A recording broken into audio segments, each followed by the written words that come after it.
A partir del siglo IV, el cristianismo comenzó a fortalecerse en gran manera, transformando al Papa en un líder religioso y político. En el libro de Daniel, la Biblia ya presentaba que esto sucedería, pero que su dominio no sería para siempre. ¿Qué profecía bíblica presentaba el liderazgo de la Iglesia romana en la Edad Media? ¿Qué otra importante profecía también se estaba cumpliendo? Durante este periodo, ¿cómo el estudio del libro de Daniel y Apocalipsis ayudó a que el cristianismo del siglo XIX volviera a observar el séptimo día? En búsqueda de respuestas, aquí comienza Evidencias.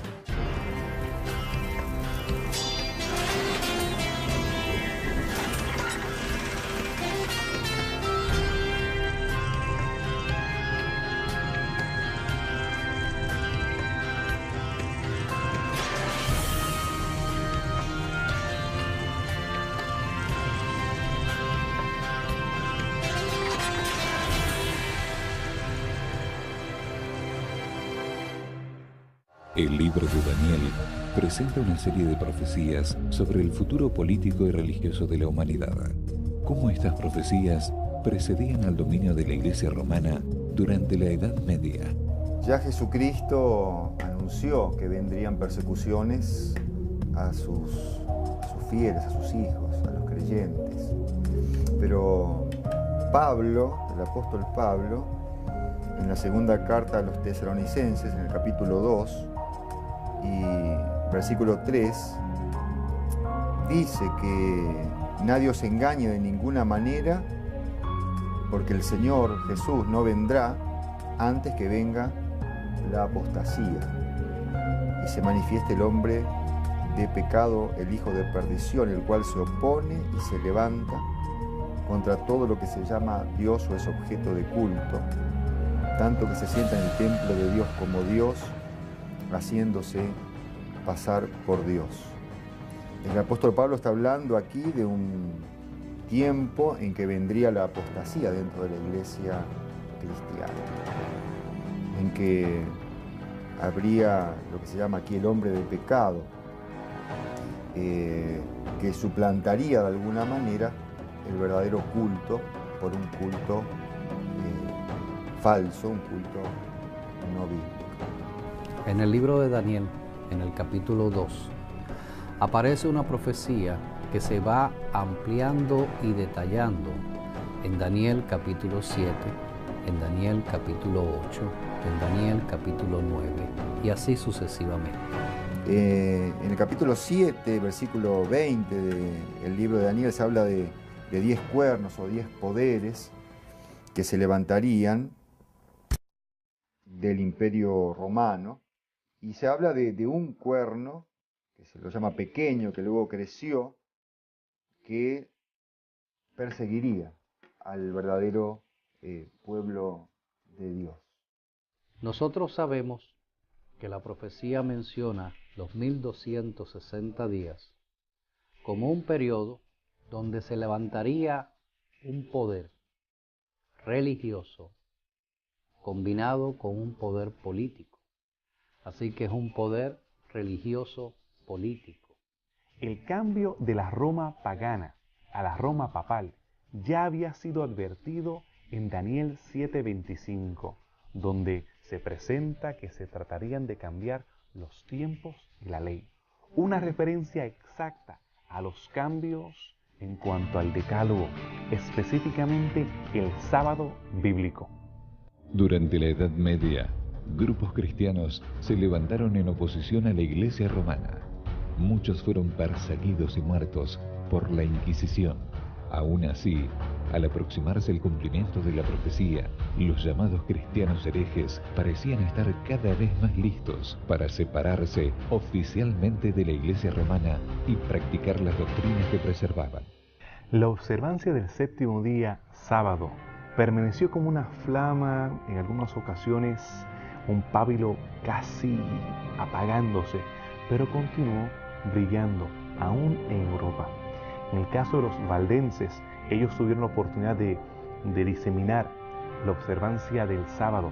Estos insabati fueron condenados en Italia, en Francia y hasta en España porque la influencia de ellos corrió toda Europa.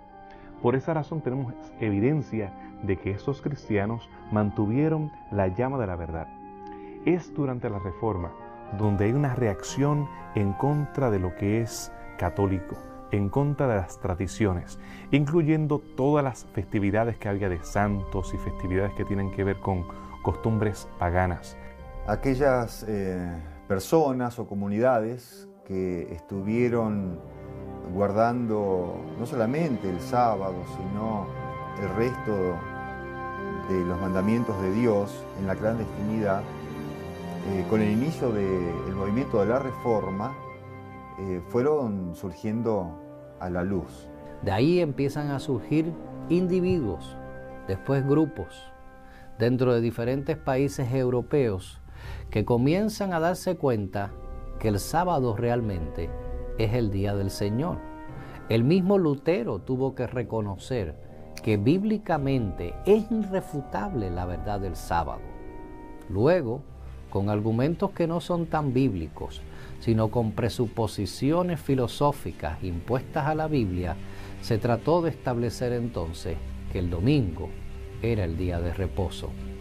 También podemos ver trazos de esta reforma tomando nuevamente la verdad del sábado y poco a poco como una flama, no apareciendo de nuevo o ex nihilo, sino como a poco va acrecentándose la luz en la Reforma en los países del este de Europa.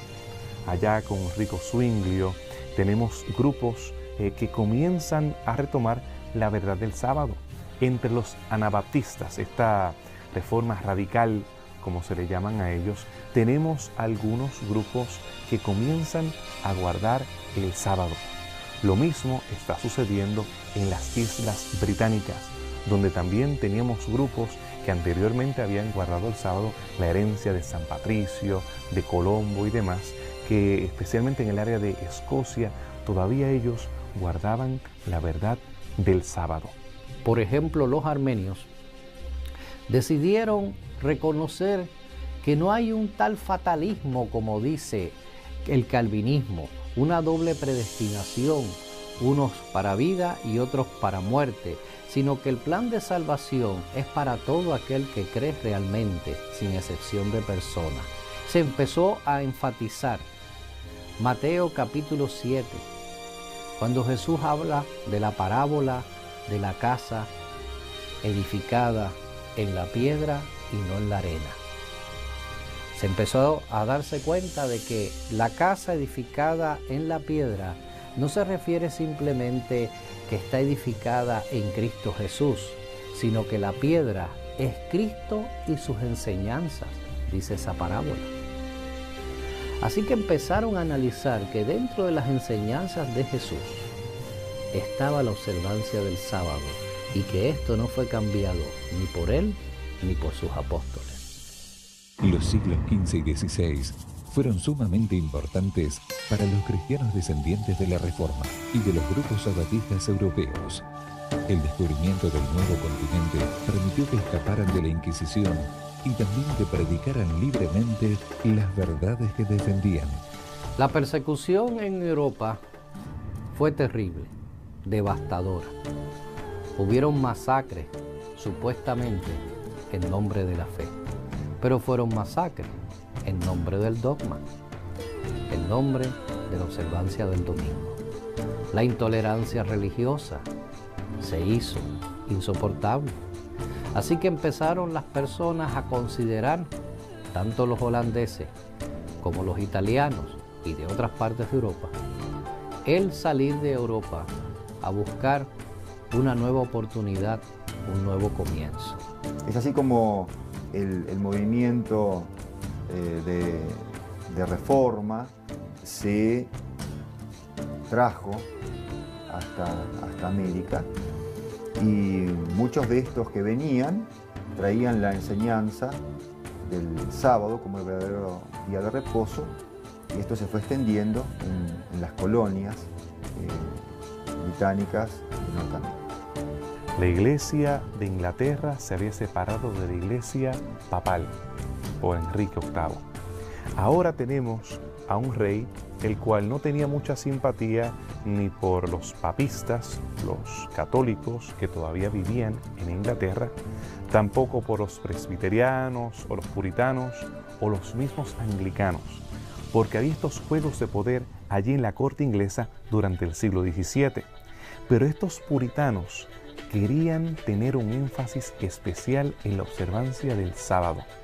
Pero el sábado, interpretándolo, haciendo una teología de transferencia al domingo.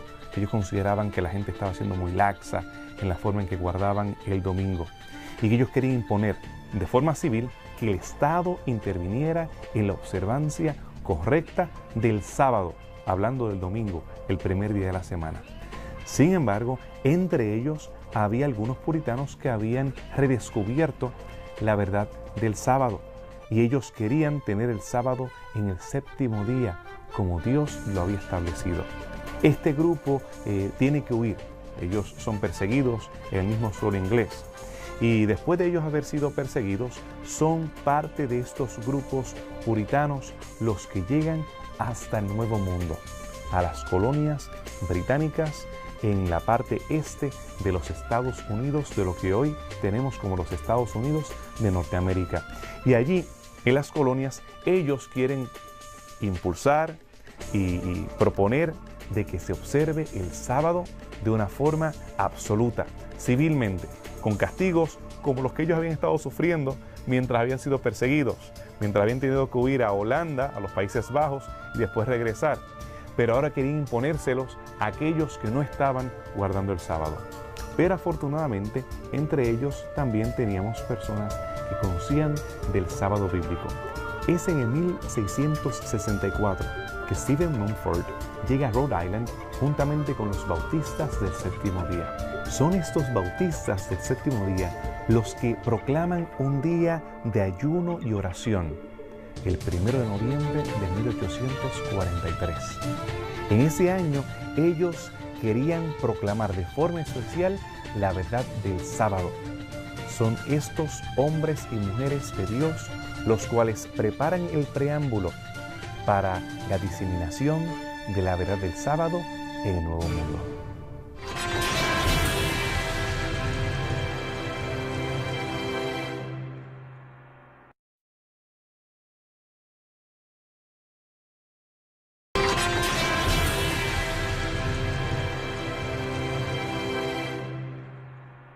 Con la interrupción del dominio papal, en el siglo XVIII, como fue profetizado por el libro de Daniel, los cristianos comenzaron a profundizar su estudio de las Escrituras.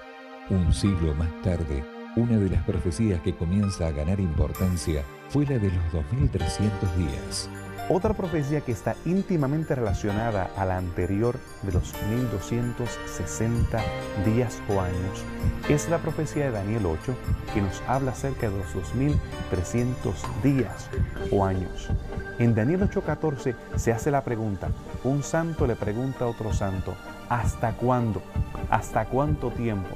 Y entonces responde, ¿hasta cuánto durará la visión del continuo, de la transgresión que espanta y de que el lugar santo y el ejército sean pisoteados?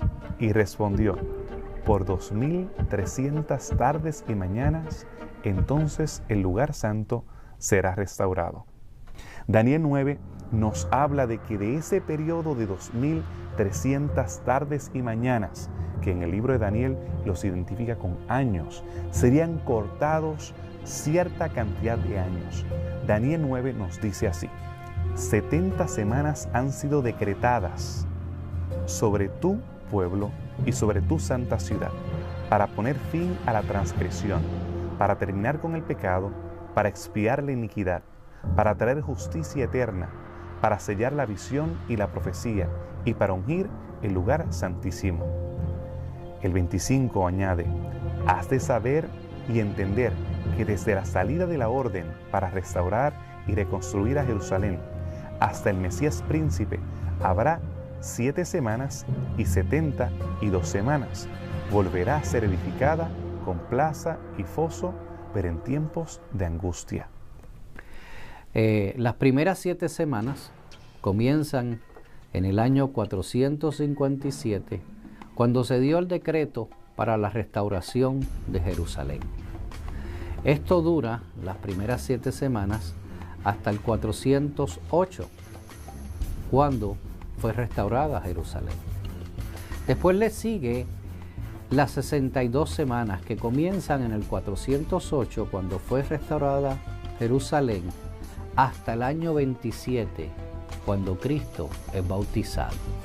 En esta última semana, que comienza en el día del bautismo de Jesús, aproximadamente en el año 27, termina en el año 34, y es la semana mesiánica, la más importante.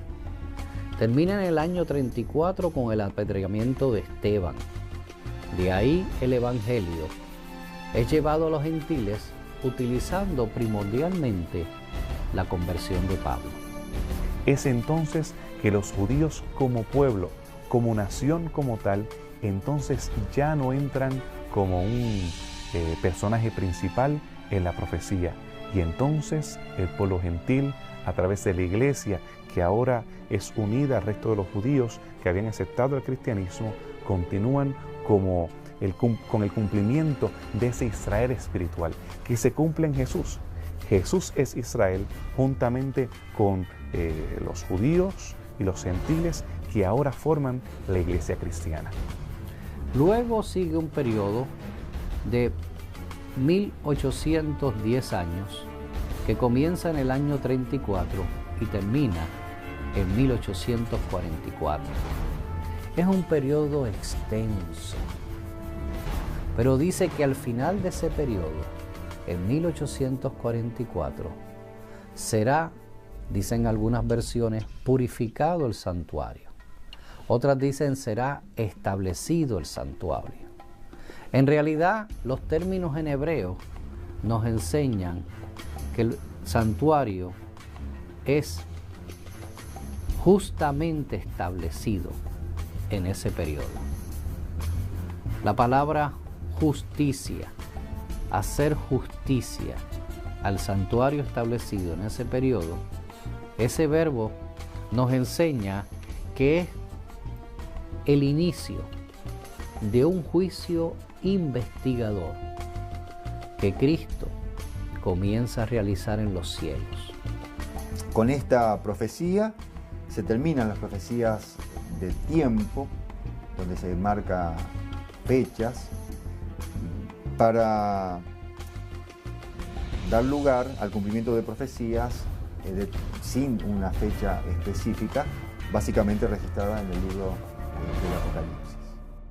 Cristianos del siglo XIX se dedicaron al estudio de esta profecía y, como conclusión, empezaron a predicar que Cristo regresaría en el año 1844.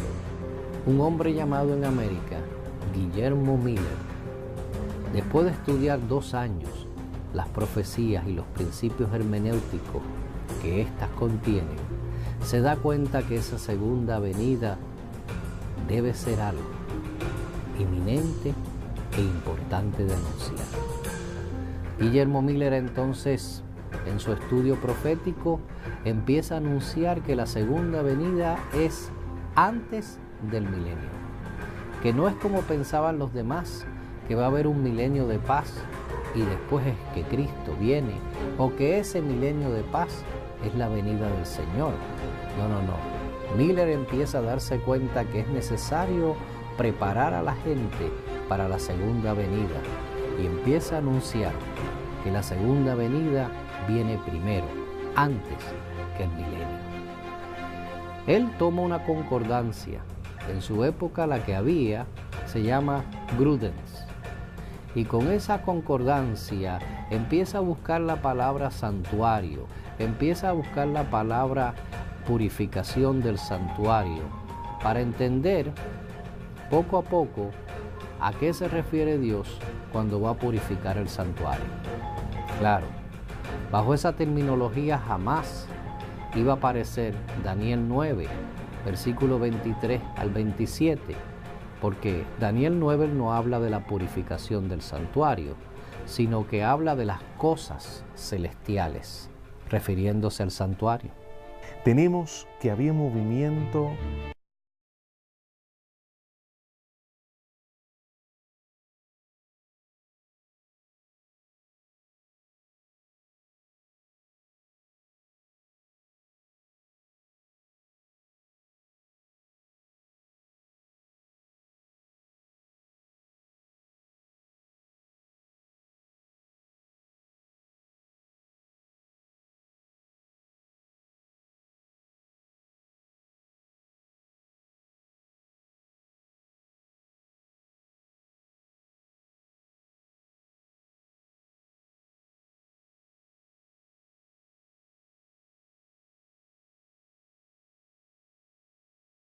profecía que mencionamos de los 2300 días, y el 22 de octubre porque en ese mes el pueblo judío festejaba el día de la expiación, justamente, donde el santuario terrenal era purificado. Esto dio o marcó en la mente de los primeros adventistas el inicio del día de la expiación, de la purificación del santuario y de un periodo de tiempo que denominamos el tiempo del fin.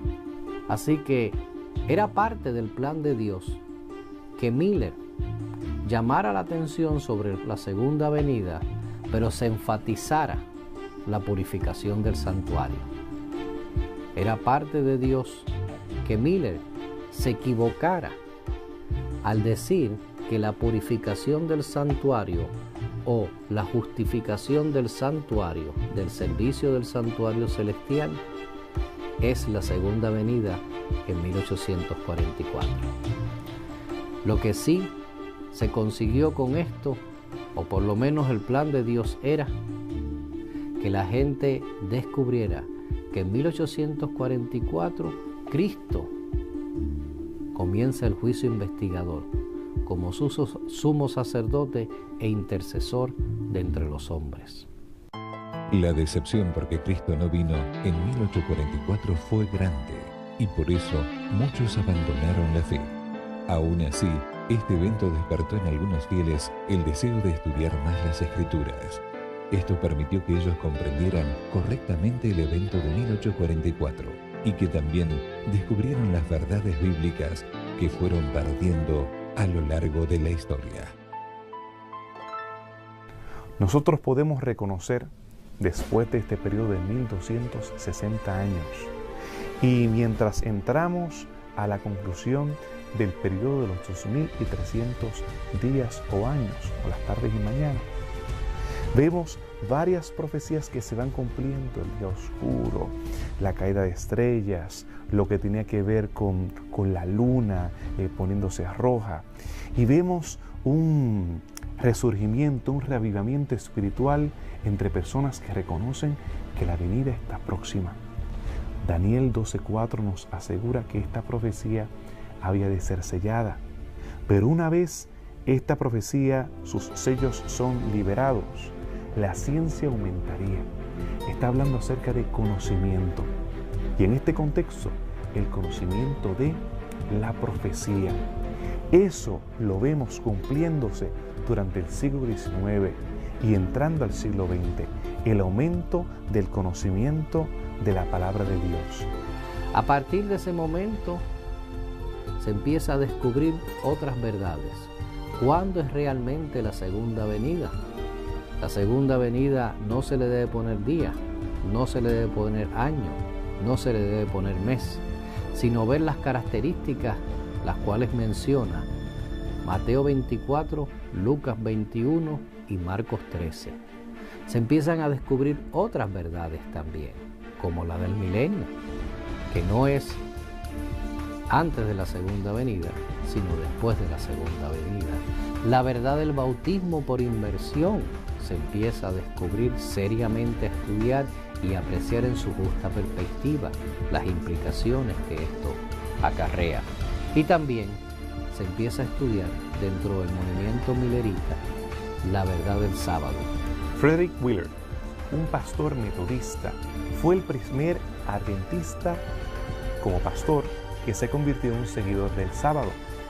Pero tenemos también a Rachel Preston, que fue la primera guardadora del sábado que se convierte en adventista. Esto para el año 1844. Joseph Bates estaba dentro de ese pequeño grupo de personas que quedaron después de haber estado esperando la segunda venida de Cristo para el año 1844. Pero al reconocer que Jesús no llegó en el año 1844, ellos comienzan a estudiar para ver qué estaba sucediendo aquí. Y entonces reconocen la verdad sobre el santuario celestial, estando en el libro de Hebreos, en el libro de Apocalipsis, cuando hace alusiones acerca de lo que está haciendo Jesús, intercediendo por nosotros en el santuario celestial.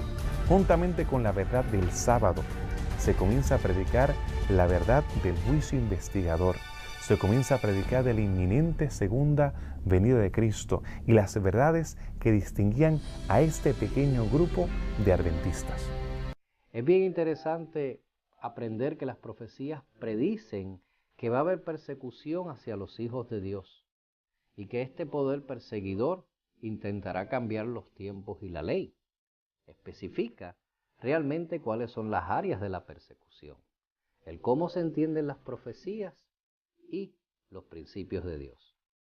Por otro lado, vemos que las profecías entonces ayudan al pueblo a asimilar esta persecución, a darse cuenta que cuando tú eres perseguido, no te sientas maldito necesariamente, sino que todos los hijos de Dios han sido perseguidos precisamente porque son verdaderos hijos de Dios. Por otro lado, la profecía también te enseña que los verdaderos hijos de Dios no se paran, no se sustentan en la arena movediza de su opinión personal, sino en un escrito está, en la santa palabra de Dios. Y en base a que estudian y oran, entre ellos dialogan y siguen estudiando y orando, Dios le va revelando las verdades bíblicas. Una de las verdades bíblicas que Dios le está revelando es la inminencia bíblica de que vendrá por segunda vez. Dios decide que Cristo Jesús viene por segunda vez a rescatar su reino, o sea, a su pueblo.